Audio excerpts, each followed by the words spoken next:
बिस्मिल्लाहिर्रहमानिर्रहीम। अस्सलाम वालेकुम। अच्छा जी, जैसे कल हम पढ़ रहे थे ब्रांचेस, लूप, मैशेस। अच्छा, उसमें एक पॉइंट रह गया था। उसमें ये था कि लूप और मैश में डिफरेंस क्या होता है। असल में ना, लूप जो है ना, वो ये होता है कि उसके अंदर ओवरलैपिंग भी हो सकती है, लेकिन मैश में ओवरलैपिंग नहीं हो सकती।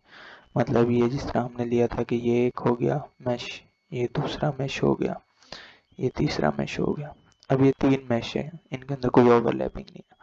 अगर तो मैं यहाँ से ये वाला भी लेता हूँ ना, तो ये लूप तो बनेगा, लेकिन ये मैश नहीं कहलाएगा। ठीक है, इसी तरह ये भी लूप तो बनेगा, लेकिन मैश नहीं कहलाएगा। ठीक हो गया। अच्छा, उसके बाद हम आते हैं आगे सीरीज और पैरेलल कनेक्शन में रेजिस्टर्स के। क्या होता है, अब जिस तरह ये तो जुड़े हुए हैं आपस में, ये क्या है, ये सीरीज के अंदर जुड़े हुए हैं, और सीरीज में रेजिस्टेंसेस जो होती हैं वो हमेशा ऐड होती हैं।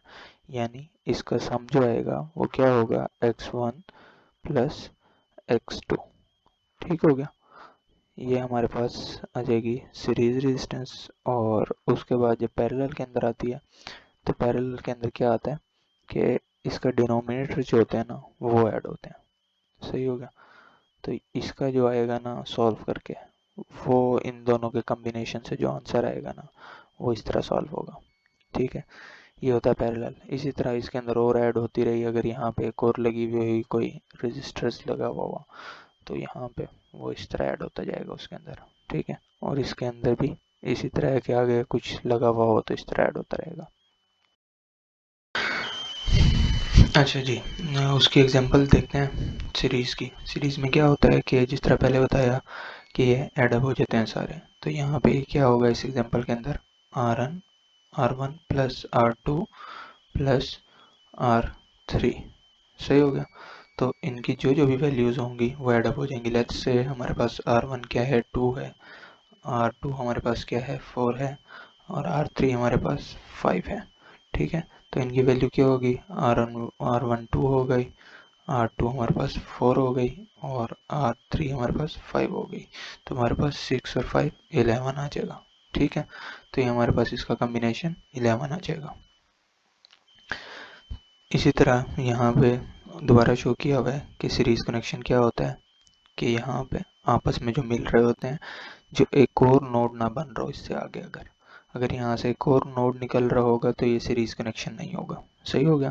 अगर यहाँ पे एक और निकल रहा है या यहाँ से एक और निकल रहा है, ठीक है, अगर तो निकल रहा हुआ इधर से ना हुआ, ठीक है, इधर से कुछ ना हुआ, यहाँ से सिर्फ ये डायरेक्ट मिल रहा है, और यहाँ से निकल रहा है एक और नोड, देन ये दोनों आपस में क्या है, सीरीज में। लेकिन अगर तो यहाँ से निकल रहा है तब ये सीरीज में नहीं होंगे। ठीक है, इसी तरह ये दोनों पैरेलल के अंदर हैं, लेकिन अगर यहाँ पे इनके बीच के अंदर एक और रजिस्टर आ जाता है, देन ये पैरेलल के अंदर नहीं है। ठीक है, तो ये एक मोटी मोटी बात थी। अब ये भी दोबारा दिया हुआ है एक और सर्किट। इसके अंदर हम सॉल्व करने के लिए क्या करेंगे, सबसे पहले हम क्या करेंगे, जो जो भी हमें सीरीज में नज़र आ रहे हैं उनको एडअप कर लेंगे। इन दोनों को एडअप कर लेंगे, R1 प्लस R2 हो जाएगा। इसका फर्ज करें, इसका इक्विवेलेंट हमारे पास क्या आ जाएगा, R डैश आ जाएगा। फिर इन दोनों का हम लेंगे, इन दोनों का किस तरह आएगा कि 1/R is equal to 1/R3 plus R4। ठीक है, और हमने इसका क्या करना है, हमने इसका फाइंड आउट करना है, R फाइंड आउट करना है। इसको कह देते हैं R डबल डैश। तो ये किस तरह फाइंड आउट होगा कि यहाँ से हम इसका क्या करेंगे, दोनों का डिनोमिनेटर ले लेंगे, कॉमन ले लेंगे, यहाँ से R3 और R4 आ जाएगा हमारे पास। ठीक है, और यहाँ पे R4 ऊपर आ जाएगा, और इधर क्या आएगा, यहाँ पे हमारे पास R3 आ जाएगा। अब चूंकि हमारे पास R1 नीचे है डिनोमिनेटर के अंदर, और हमें चाहिए सिर्फ R डबल डैश चाहिए ऊपर, तो हम क्या करेंगे, इसको हम ऊपर ले जाएंगे। तो यहाँ पे ये सारा क्या हो जाएगा, ये इन्वर्ट हो जाएगा। तो यहाँ पे हमारे पास R3 और R4 ऊपर आ जाएगा। सही है, और R4 या R3 प्लस R4 जो है वो हमारे पास नीचे आ जाएगा। तो ये हमारे पास इसका इक्विवेलेंट सर्किट है। फिर इसके अंदर वैल्यूज पुट करके जो भी आंसर आएगा वो हमारे आर डैश के इक्वल होगा।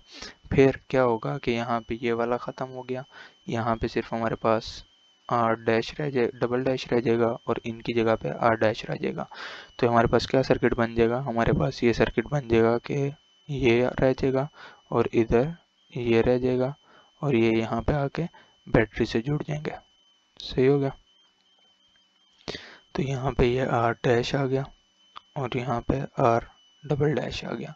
तो ये अब क्या है, जिस तरह पहले अभी पिछले इसके एग्जांपल में बताया, यहाँ पे कौन सा था, सीरीज सर्किट। तो ये हमारे पास पीछे सीरीज सर्किट रह गया और ये यहाँ पे दोनों एड अप हो जाएंगे और जो आंसर आएगा वो हमारा फाइनल आंसर होगा। सही है। अब इसी तरह यहाँ देखें, ये सारे के सारे पैरेलल के अंदर हैं, इनको ये सारे के सारे इसी तरह एड अप होंगे कि 1/r is equal to 1/r1 plus 1/r2 plus 1/r3। इसी तरह जिस तरह अभी पीछे समझाया कि किस तरह होगा, इस वाले प्रोसीजर से ये सारा सॉल्व हो जाएगा। सही हो गया। इसी तरह एग्जांपल देते हैं एक, इसके अंदर अब देखें क्या है कि ये वाला नोड खाली है, ये वाला नोड भी खाली है। तो इसका मतलब क्या है कि ये तीन हमारे पास सीरीज के अंदर लगे हुए हैं, तो इनका क्या आ जाएगा, सीरीज कॉम्बिनेशन 3 और 2 5 और 1 6। तो यहाँ पे हमारे पास एक लग जाएगा आके, जिसकी वैल्यू आएगी 6। ठीक है, इनका इक्विवेलेंट है 6 ओम।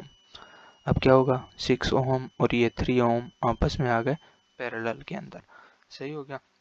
जब हम इनको सॉल्व करेंगे तो हमारे पास क्या आ जाएगा, ये हमारे पास 1/3 प्लस 1/6 आ जाएगा। सही हो गया। तो इन दोनों का आगे फर्दर इनको सॉल्व करेंगे तो हमारे पास क्या आ जाएगा कि नीचे एलसीएम आ जाएगा, 18 आ जाएगा। सही हो गया। और ऊपर क्या आ जाएगा, 6 प्लस 3 9 आ जाएगा। और इसको क्या करेंगे, क्योंकि हमने इन्वर्ट करना है इनको, तो हमारे पास पीछे 2 आ जाएगा। ठीक है, तो यहाँ पे इनका कॉम्बिनेशन क्या बन जाएगा, यहाँ पे हमारे पास एक रजिस्टर लग जाएगा इक्विवेलेंट, जो जिसका 2 ओम का होगा। फिर ये दोबारा सीरीज में आ जाएंगे तो यहाँ पे 8 का हो जाएगा। ठीक है, 8 ओम हो गया। फिर 4 और 8 को लेंगे आपस में। ठीक है, तो जब 4 और 8 को लेंगे तो उसका फिर अगेन इसी तरह आ जाएगा, उसका फिर से 2 निकल के आ जाएगा। क्यों, क्योंकि दोबारा करके भी देख लेते हैं। यहाँ पे 4 आ जाएगा और यहाँ पे 8 आ गया। ठीक है, इसका नीचे क्या आ जाएगा, कॉम्बिनेशन 4 8 32 आ जाएगा हमारे पास। और हमारे पास ऊपर क्या आ जाएगा, 4 और 8 12 आ जाएगा। तो 12 को डिवाइड करें इसके ऊपर 32 के ऊपर, तो 12 टू 24 आ जाएगा। तो ये ऑलमोस्ट हमारे पास कोई 12.4 और 2.4 या 2.6 के अराउंड हमारे पास आंसर आ जाएगा। सही है, ये 2.6 आंसर ही आता है हमारा।